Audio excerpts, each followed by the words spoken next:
Hello students, I am Dr. P.R. Karulkar, working as an assistant professor, Department of Commerce in Konkan Jnanpith Uran College of Commerce and Arts, Uran Raigad. Dear students, I am going to explain in this YouTube video trade barriers and different types of trade barriers. So let us start with the meaning of trade barriers. What is barriers? Barriers यानी कि restrictions और obstacles. तो कोई भी artificial restrictions और obstacles जो international trade में लगाए जाते हैं गुड्स और कमोडिटीज़ के ऊपर, उसको हम कहते हैं trade barriers. Trade barriers are imposed on import as well as export. दोनों के ऊपर लगाए जाते हैं, इंपोर्ट के ऊपर भी और एक्सपोर्ट के ऊपर भी. That are in the form of qualitative and quantitative forms, लेकिन that are major in quantitative forms. It protects the interest of domestic traders. These trade barriers creates restrictions on free movement of goods from one country to another country. So it is harmful for free global trade. Trade barriers are of two types. दो प्रकार के trade barriers रहते हैं. One is tariff barriers and another one is non-tariff barriers. So we'll have a detailed discussion from the next slide. चलो देखेंगे कौन से tariff barriers रहते हैं. पहला tariff barrier देखेंगे import duty. स्टूडेंट्स, ऐसा टैक्स, ऐसी ड्यूटी जो कमोडिटीज़ और गुड्स के ऊपर लगाई जाएगी विच कमोडिटीज़ और goods have originated in foreign country, जो फॉरेन कंट्री में बनाया है और अपने यहाँ पे लाया है, अपने यहाँ पे इंपोर्ट किया है, ऐसे गुड्स के ऊपर लगाए ड्यूटी को हम लोग इंपोर्ट ड्यूटी कहते हैं. गवर्नमेंट ये बहुत ही हेविली चार्ज करता है इस ड्यूटी को, because government gets more and more revenue by imposing such a duty at higher rate. So government also can protect domestic trade of own country by imposing such a duty. So that is called import duty.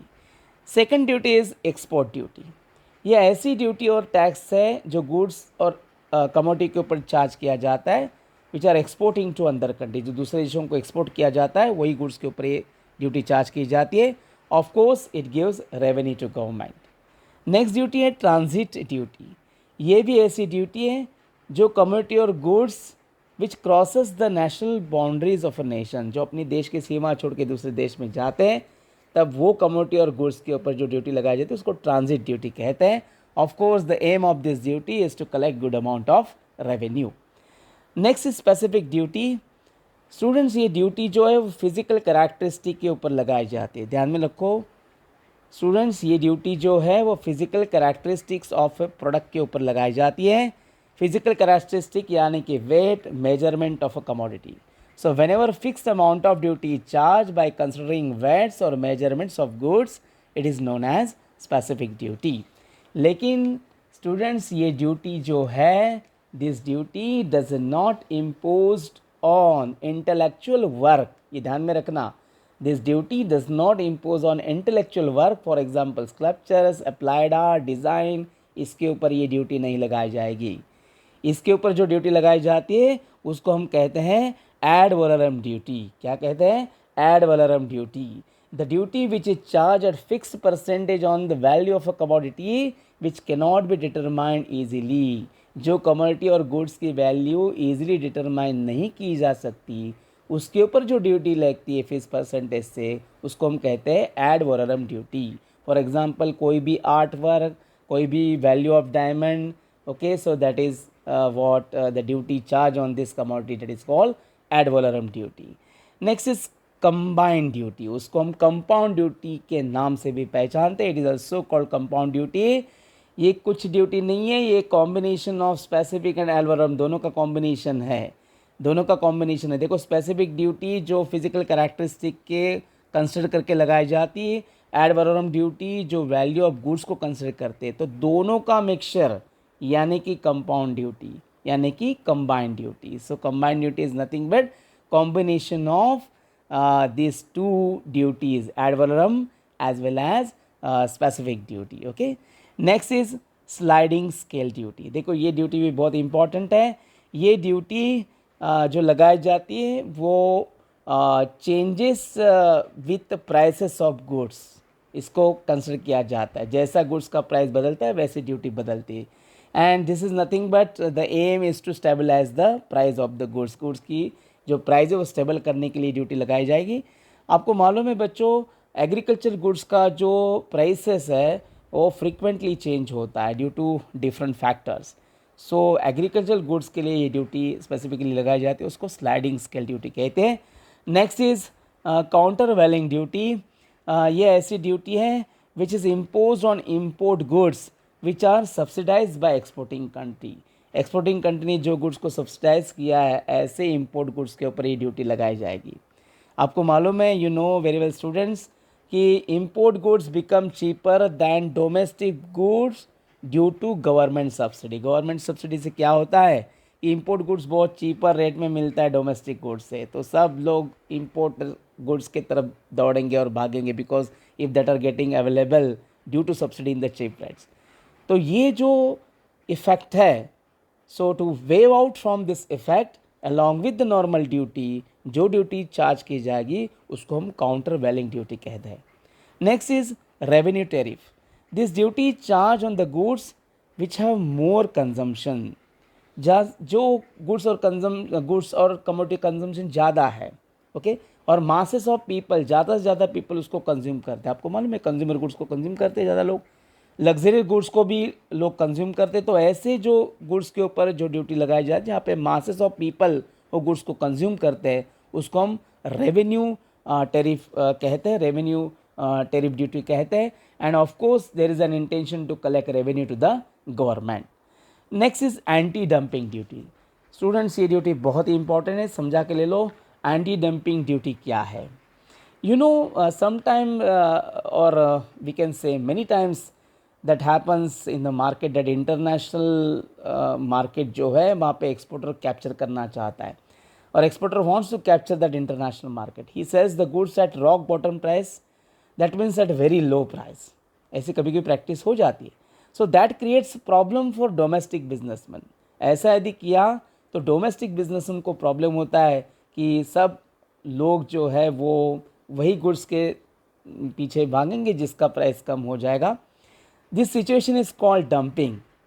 क्या होता है, जब ऐसे international market capture करने के लिए exporter जब वो गुड्स का जो प्राइस है वो बॉटम प्राइस रखता है, रॉक बॉटम प्राइस रखता है, और वेरी लो प्राइस में वो बेचता है, ऐसे समय सिचुएशन बहुत ही क्रिटिकल हो जाती है डोमेस्टिक मार्केट के लिए और डोमेस्टिक बिजनेसमैन के लिए। So this situation is nothing but dumping. ये जो डंपिंग का इफेक्ट है वो नलीफाई करने के लिए along with the normal duty, the duty which is charge is called anti dumping duty और एंटी डंपिंग इफेक्ट। वही इफेक्ट नलीफाई करने के लिए, डंपिंग इफेक्ट नलीफाई करने के लिए जो ड्यूटी चार्ज की जाएगी normal duty along with the normal duty, उसको ही हम क्या कहते हैं, anti dumping duty. So this duty charge because to have a protection for domestic industry, domestic industry को प्रोटेक्ट करने के लिए। Next is protective tariff. This tariff is also charge on import of goods. ये भी import के ऊपर लगाया जाता है। This is again a duty which is charge for protecting the interest of domestic industries from stiff competition. ये जो स्टीफ competition है उसको डोमेस्टिक इंडस्ट्रीज से बचाने के लिए ड्यूटी लगाई जाती है, उसको प्रोटेक्टिव टेरिफ कहते हैं। Here heavy duty will be charge to discourage imports. Import discourage करने के लिए बहुत हेवी ड्यूटी चार्ज की जाती है, उसको प्रोटेक्टिव टेरिफ कहते हैं। So students, this is what the discussion that we have on tariff barriers. Now will move towards non tariff barriers. देखो नॉन टेरिफ बैरियर्स क्या होते हैं, कोटाज एंड लाइसेनिंग। उसमें पहला पॉइंट है कोटाज एंड लाइसेनिंग। कोटा यानी कि क्वांटिटी, वहाँ पे क्वांटिटी और रिस्ट्रिक्शंस का भी रहता है। इम्पोर्ट ऑन जो क्वांटिटी ऑफ गुड्स है उस क्वांटिटी ऑफ गुड्स का रिस्ट्रिक्शंस यहाँ पे रहता है। This limit is fix in advance. Countries here allowed for imports from various limited quantity of goods. उसमें भी कोई प्रकार है, उससे पहला प्रकार हम लिखेंगे टेरिफ कोटा, ओके। उसको कस्टम कोटा भी कहते हैं, it is also called custom quota. Here specific quantity of import is allowed, कोई specific quantity of imports allowed करते हैं at reduce rate of import duty or at duty free, but additional import beyond the limit duty charge। कोई हद तक कोई quantity of जो import है वहाँ तक वो रिड्यूस रेट में और कोई भी ड्यूटी फ्री में हम लोग वो अलाउ करेंगे, लेकिन उससे ज़्यादा, वो क्वांटिटी से ज़्यादा जब आप इम्पोर्ट करते हैं तो of course you have to pay for that. So duty will be charged beyond the additional import. Next is unilateral quota.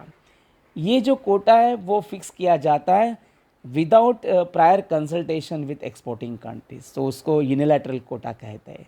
वेराज bilateral Kota, जहाँ पे कोटा फिक्स किया जाता है जब दोनों देशों को कंसिडर किया जाता है, दोनों पार्टीज को कंसिडर किया जाता है, importers as well as exporters, then they take the decision of fixing quantity, that is called bilateral quota.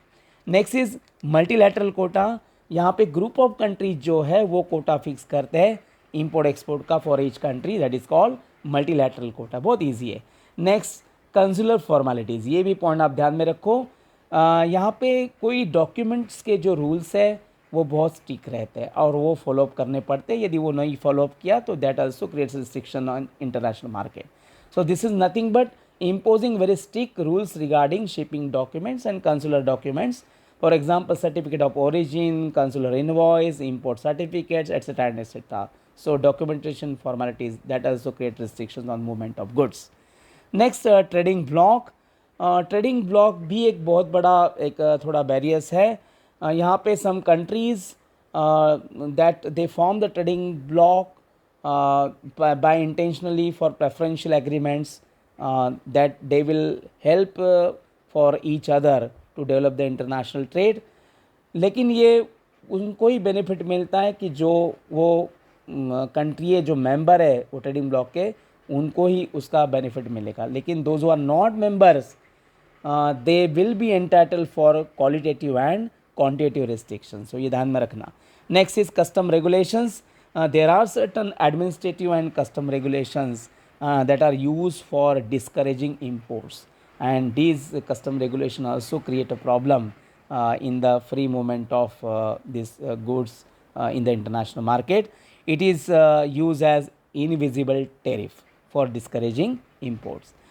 Next है state trading and government procurement. यहाँ पे भी इंपोर्ट एक्सपोर्ट जो कोई सर्टन आइटम्स का चलता है that is through the government agency, उसको हम कैनलाइज्ड एजेंसी बोलते हैं. पेट्रोलियम प्रोडक्ट्स है, गम कराया है, मिनरल ओल्स एंड कॉन्सेंट्रेट्स है.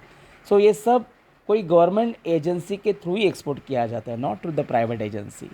फिर ऐसे एजेंसी है MMTC, NAFED, ट्रैफेड.